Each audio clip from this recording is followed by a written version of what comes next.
वापसी पर स्वागत है एक और प्रेरणादायक अध्याय में। आइए सीधे उनके संसार में कदम रखें।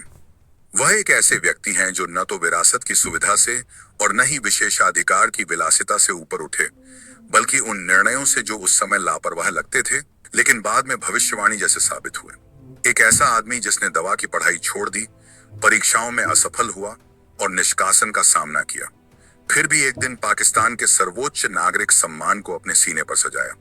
उनका नाम 5 सितारा होटलों की भव्य लॉबी में, $1 के सौदे तय करने वाले बोर्डरूम में और उन गलियों में फुसफुसाया जाता है जहां एक एनजीओ ने वहां आशा बोई जहां पहले कुछ नहीं था। वह व्यक्ति हैं सदरुद्दीन हाशवानी। लेकिन कराची के चहल पहल भरे लिया मार्केट का यह लड़का कैसे पाकिस्तान का सबसे अमीर आदमी बना, जिसका साम्राज्य तेल से लेकर आतिथ्य उद्योग तक फैला? इसका उत्तर एक ऐसे जीवन में छिपा है जिसे सहनशीलता, दुस्साहस और अटूट विश्वास ने तराशा। 1940 में कराची में जन्मे सदरुद्दीन हाशवानी अपने साथ उस परिवार की विरासत लाए जो 1840 में ईरान से लसबेला, बलूचिस्तान आया था। उनका इतिहास था पुनर्वास, सहनशीलता और अनुकूलन का, और वही धरोहर हाशवानी की रगों में बहती थी। उनका बचपन कराची के लिया मार्केट के लस्सी मोहल्ले में बीता। वहां का जीवन जीवंत, शोरगुल से भरा, व्यापार और संघर्ष से लबालब था। एक ऐसे लड़के के लिए उपयुक्त पृष्ठभूमि जिसने एक दिन व्यापार की आत्मा को ही साधना था।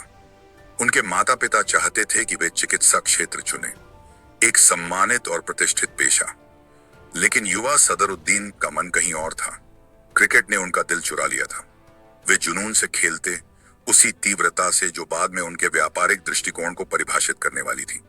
7 दिन हाथ में बल्ला, पसीना बहाते हुए, यह उनका जुनून था। लेकिन इसकी कीमत चुकानी पड़ी। पढ़ाई पिछड़ गई, परीक्षाएं असफल हो गईं और अंततः उन्हें कॉलेज से निकाल दिया गया। अधिकांश के लिए ऐसा क्षण हमेशा के लिए असफलता का दाग बन जाता। उनके लिए यह निर्णायक मोड़ था।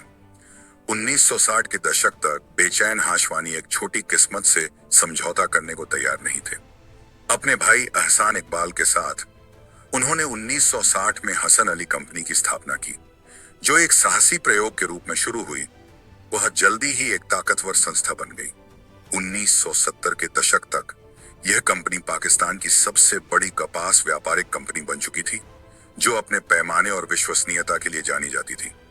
लेकिन इतिहास एक चंचल व्यापारिक साथी है। 1973 में राष्ट्रीयकरण की लहर पूरे देश में फैली और हसन अली कंपनी सरकार के अधीन कर दी गई। वर्षों की मेहनत एक झटके में मिट गई। कई उद्यमियों के लिए यह अंत होता, लेकिन हाशवानी के लिए यह सिर्फ खुद को फिर से गढ़ने का एक और अवसर था। 1978 में सदरुद्दीन हाशवानी ने एक नए अध्याय में कदम रखा, आतिथ्य उद्योग। जब अन्य लोग झिझक रहे थे, उन्होंने एक ऐसे बाजार में अवसर देखा जो अब तक वैश्विक मानकों से अछूता था। उन्होंने कराची में पहला हॉलिडे इन स्थापित किया। 3 साल बाद इस्लामाबाद में भी उनकी दृष्टि के तहत एक और होटल खुला। ये केवल होटल नहीं थे, ये बयान थे, प्रतीक कि पाकिस्तान भी अंतर्राष्ट्रीय स्तर की विलासिता और सेवा प्रदान कर सकता है। 1990 के दशक तक इन होटलों ने एक नई पहचान धारण की, मैरियट। यह परिवर्तन केवल सतही नहीं था, उन्होंने सेवा मानकों को ऊंचा किया। इन जगहों को पाकिस्तानी संस्कृति और परिष्कार के दूत के रूप में डिजाइन किया और अपने राष्ट्र को आधुनिक आतिथ्य का स्वाद कराया। निर्णायक मील का पत्थर 1985 में आया, जब हाशवानी ने पाकिस्तान सर्विसेज लिमिटेड में बहुमत हिस्सेदारी खरीदी। इस कदम ने उन्हें पाकिस्तान भर के कई इंटरकॉन्टिनेंटल होटलों पर नियंत्रण दे दिया। लेकिन वे यहीं नहीं रुके। उन्होंने इन्हें नए नाम से रिब्रांड किया, पर कॉन्टिनेंटल होटल्स। समय के साथ ये प्रतिष्ठित संस्थान प्रमुख शहरों में स्थित कूटनीतिज्ञों, व्यावसायिक नेताओं और पर्यटकों के लिए विलासिता, सुरक्षा और भव्यता के पर्याय बन गए। उनकी देखरेख में पर्ल कॉन्टिनेंटल पाकिस्तान के आतिथ्य उद्योग का निर्विवाद नेता बन गया। प्रत्येक संपत्ति केवल होटल नहीं थी, बल्कि एक पहचान थी, जहां निजी लाउंज में इतिहास पर चर्चा होती, जहां अभिजात वर्ग की शादियां बॉलरूम में रोशनी फैलाती और जहां वैश्विक यात्री के लिए पाकिस्तान का चेहरा गर्व से चमकता। फिर भी हाशवानी कभी सीमाओं में बंधने वाले नहीं थे। उनका हाशु समूह विभिन्न उद्योगों में फैलने लगा, उनकी विविधता, स्थिरता और प्रभुत्व की भूख से प्रेरित। प्रौद्योगिकी कंपनियां, तेल और गैस अन्वेषण फर्में, दवा उद्योग, सिरेमिक उत्पादन, खनन संचालन और व्यापारिक इकाइयां, सभी उनके समूह के अंतर्गत आ गए। हर निर्णय ने उनके विशाल साम्राज्य में एक और ईंट जोड़ दी। उनकी दूरदृष्टि ने उन्हें केवल होटल व्यवसायी ही नहीं, बल्कि पाकिस्तान की अर्थव्यवस्था के एक मजबूत योगदानकर्ता के रूप में स्थापित किया। रोजगार के अवसर बढ़े और पूरे क्षेत्रों ने उनके निवेशों से लाभ उठाया। जो कपास से शुरू हुआ था, वह लाखों जीवनों को छूने वाले उद्योगों तक फैल गया। 2014 में उन्होंने अपनी कहानी बताने का निर्णय लिया। उनका संस्मरण ट्रुथ ऑलवेज प्रिवेल्स, सत्य सदैव विजयी होता है, बेस्टसेलर बन गया। इसके भीतर पाठकों को केवल घटनाएं नहीं मिली, उन्हें ईमानदारी, आत्मचिंतन और एक ऐसे व्यक्ति की आवाज मिली जिसने असफलता, सरकारी जब्ती और बाजार दुर्घटनाओं से गुजरकर भी उठना जारी रखा। यह कहानी सुंदरता से नहीं बल्कि सच्चाई से कही गई थी, मिथक हटाकर साम्राज्य के पीछे छिपी मेहनत को उजागर करते हुए। सिर्फ धन ही हाशवानी को परिभाषित नहीं करता था। मई 2011 में जब पाकिस्तान आंतरिक उथल पुथल और संदेह से गुजर रहा था, उन्होंने सार्वजनिक रूप से अपने देश और उसकी संस्थाओं, विशेष रूप से सेना के समर्थन में खड़े होकर आवाज उठाई। उनके शब्दों ने पाकिस्तान की संभावनाओं में उनकी गहरी आस्था को दर्शाया, अनिश्चित समय में भरोसा और प्रेरणा देने वाली आवाज। उनके लिए सफलता केवल भौतिक नहीं थी, वे अपनी यात्रा का श्रेय भगवान की कृपा, विश्वास से जुड़ी दृढ़ता और अपने पूर्वजों की विनम्र शिक्षाओं को देते थे। दृढ़ निश्चय, ईमानदारी और ईश्वर का भय वह नैतिक दिशा सूचक बने जिनसे उन्होंने अनिश्चित परिदृश्य को पार किया। उनका मानना था कि मृत्यु स्वयं एक मार्गदर्शक है जो इंसान को धर्म के साथ कार्य करने, सत्य में जीने और न्याय की विरासत छोड़ने की याद दिलाती है। यहां तक कि महान व्यक्तित्व भी तूफानों का सामना करते हैं। अप्रैल 2016 में उनका नाम उनके बेटे मुर्तजा हाशवानी के साथ पनामा पेपर्स लीक में सामने आया। इस खुलासे ने अपतटीय वित्तीय लेन देन पर सवाल खड़े किए, आलोचना और सार्वजनिक बहस को आमंत्रित किया। फिर भी हाशवानी अडिग रहे। उन्होंने अपने उद्यमों, सामाजिक योगदान और हाशू समूह की वृद्धि पर ध्यान केंद्रित करना चुना। वे इस विश्वास पर मजबूत रहे कि उनकी विरासत अंततः उसी से आंकी जाएगी जो उन्होंने बनाया, न कि उन सुर्खियों से जो उसे कमतर दिखाना चाहती थी। फिर वह सम्मान आया जिसने उनकी उपलब्धियों को पत्थर पर अंकित कर दिया। मार्च 2019 में राष्ट्रपति आरिफ अलवी ने उन्हें निशान-ए-इम्तियाज से नवाजा, जो पाकिस्तान का सर्वोच्च नागरिक सम्मान है। पहली बार किसी व्यवसायी को यह पुरस्कार मिला। यह क्षण ऐतिहासिक था।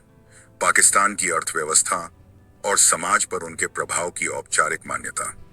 यह केवल एक पदक नहीं था, बल्कि एक प्रतीक था कि उनकी दृढ़ता, उद्यमिता और सहनशीलता ने व्यक्तिगत धन से ऊपर उठकर राष्ट्रीय कथा का हिस्सा बन चुकी थी।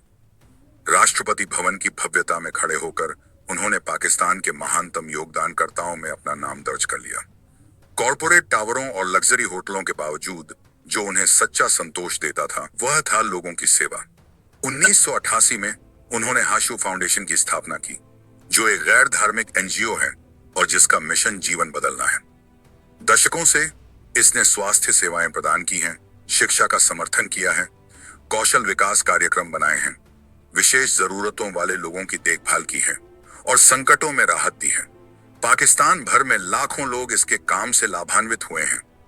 चाहे ग्रामीण समुदायों में महिला उद्यमियों का समर्थन करना हो या वंचितों के लिए स्वास्थ्य सेवा को वित्त पोषित करना, उनकी फाउंडेशन इस बात का सबूत बन गई कि व्यापार कैसे करुणा के साथ जुड़ सकता है। हाशवानी के लिए सीएसआर कोई कॉरपोरेट औपचारिकता नहीं, बल्कि एक पुकार थी, और इस मानवीय पक्ष ने उनके साम्राज्य को केवल शेयरधारकों ही नहीं बल्कि आम नागरिकों के साथ भी जोड़ दिया। हाशवानी के करियर की सबसे उल्लेखनीय बातों में से एक है वह जो उन्होंने नहीं किया। उन्होंने रिश्वत देने से इनकार किया। उन्होंने अन्यायपूर्ण दबाव के आगे झुकने से इनकार किया। उन्होंने असमान नियमों और अनुचित प्रशासन के खिलाफ लड़ाई लड़ी, भले ही ऐसे रुख ने उनके उपक्रमों को खतरे में डाल दिया हो। इसमें साहस की आवश्यकता थी, लेकिन उनका विश्वास था कि आस्था सत्य की मांग करती है और सत्य बलिदान की। उनके सिद्धांतों वाले व्यक्ति के रूप में उनकी प्रतिष्ठा उतनी ही बड़ी संपत्ति बन गई जितने होटल और उद्योग उन्होंने बनाए। सबसे ऊपर वे चाहते हैं कि उनकी कहानी दूसरों को प्रेरित करे। उनका मानना है कि मध्यम वर्ग और श्रमिक वर्ग में राष्ट्रों को बदलने की वास्तविक शक्ति निहित है। वे पाकिस्तान के युवाओं से आग्रह करते हैं कि कठिनाइयों से कभी न डरें। कड़ी मेहनत, ईमानदारी, दृढ़ निश्चय और ईश्वर का भय, ये ही वे कहते हैं असली उपकरण है जिनकी जरूरत है। असफलताएं और गिरावट आएंगी, लेकिन सही दृष्टिकोण के साथ हर असफलता केवल ऊंचाइयों की ओर एक कदम है। लिया मार्केट की तंग गलियों से लेकर पर्ल कॉन्टिनेंटल की संगमरमर की लॉबी तक, क्रिकेट के मैदानों से लेकर पाकिस्तान के राज्य समारोहों के संगमरमर के हॉल तक, सदरुद्दीन हाशवानी की यात्रा एक ऐसे उपन्यास की तरह है जो कभी थकाता नहीं, संकटों से लड़ते और जीतें हासिल करते हुए आगे बढ़ता है। वे केवल पाकिस्तान के सबसे अमीर व्यवसायी ही नहीं, बल्कि ईमानदारी और दृष्टि के मेल का उदाहरण है। उनका साम्राज्य विशाल है, उनके पुरस्कार चमकते हैं, फिर भी व्यक्ति का सार अब भी विनम्रता, ईमानदारी और सेवा से बना है। उनके लिए धन क्षणिक है, लेकिन सत्य सदैव विजयी होता है।